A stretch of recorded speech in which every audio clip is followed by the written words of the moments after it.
There is a version of the silent voice that almost no one has seen. It runs for the full 129 minutes, the exact same length as a theatrical cut, but it has no dialogue, no sound effects, no voice acting. It merely exists as a bonus feature, a phantom cut hidden away on a limited edition Japanese Blu-ray under the title Inner Silence. But to the composer Kensuke Ushio, this wasn't just a bonus track. 面白いことできるんじゃないかなっていう風な発見があったので、それでご一緒するようにちょっとお声掛けして参加していただいたって形ですね。When I first came across this interview, Ushio's words confused me. Why would he think that the version of the film, devoid of any dialogue and sound effects, along with all the emotion carried by these essential storytelling tools, is the raw core of the movie we know and love? The answer, I think, lies hidden in the noise of the theatrical release.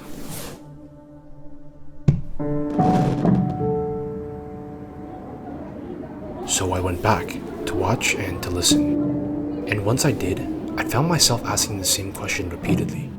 Why does the soundtrack in a silent voice sound so intrusive? I realized that sometimes it doesn't really sound like music, it sounds more like physics. You hear the wood creaking, the piano pedals squeaking. The room feels like it's moving. At first, I assumed this was just a lo-fi aesthetic, a way to make the film feel indie. But the more I listened, the more I realized this noise wasn't just an accident, it was a clue. Listen to this. This is Invitation 1-2, a track played in the theatrical cut.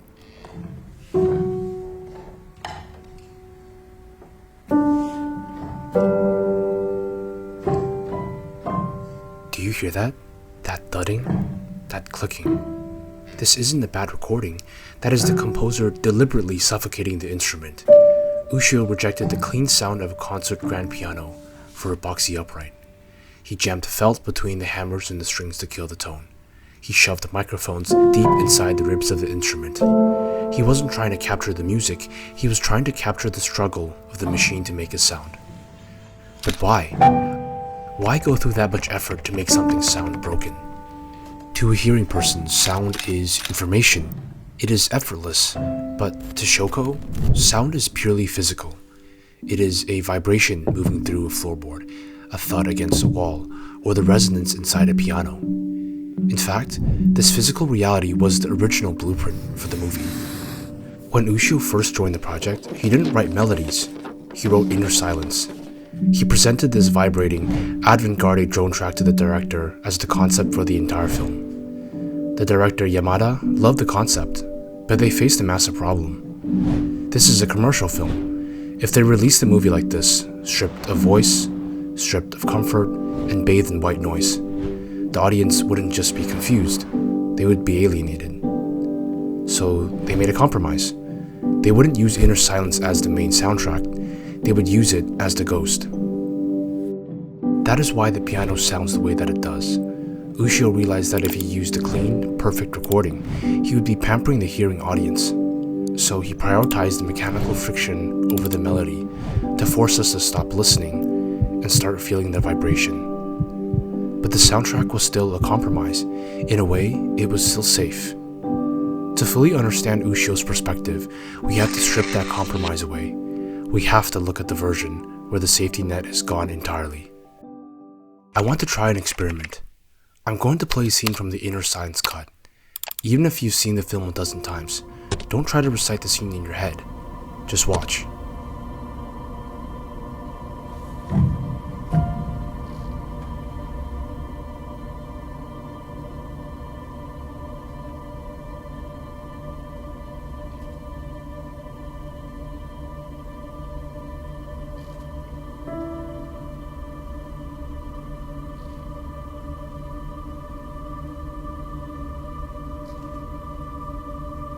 Pause.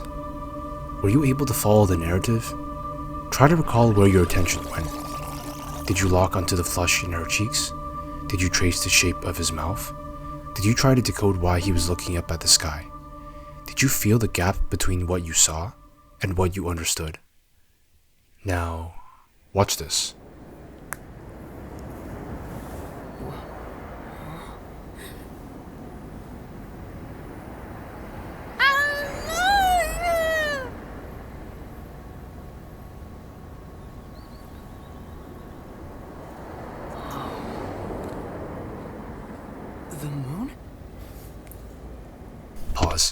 Did you notice the difference? You didn't have to hunt for anything, the dialogue did the work for you. The sound design acts as a safety net that catches us before we fall into confusion. It is effortless. But that ease is a luxury. Shoko does not have that safety net. With inner silence, Ushio effectively deprives the hearing audience of our primary tool for connection. We are suddenly cut off from the easy flow of information. It forces us to adapt. It mirrors the cognitive load Shoko experiences every single day. So we stop listening for words and start hunting for signals. We are forced to hyper-focus on the slight shift of an eye or the tensing of the body. And this struggle, I think, adds a profound weight to the relationship between Shoko and Shoya. And when you are forced to live in that silence, you realize how exhausting it is to simply exist there.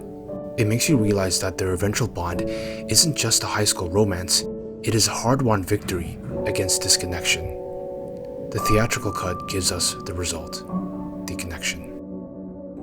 But Ushio's inner silence gives us the process. It forces us to hear the friction that exists before words are spoken.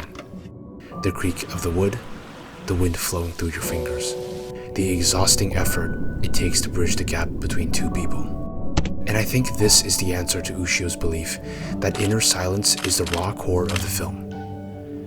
Ushio shows that in Shoko's world, and in ours, listening is not a passive act. It is something you have to build.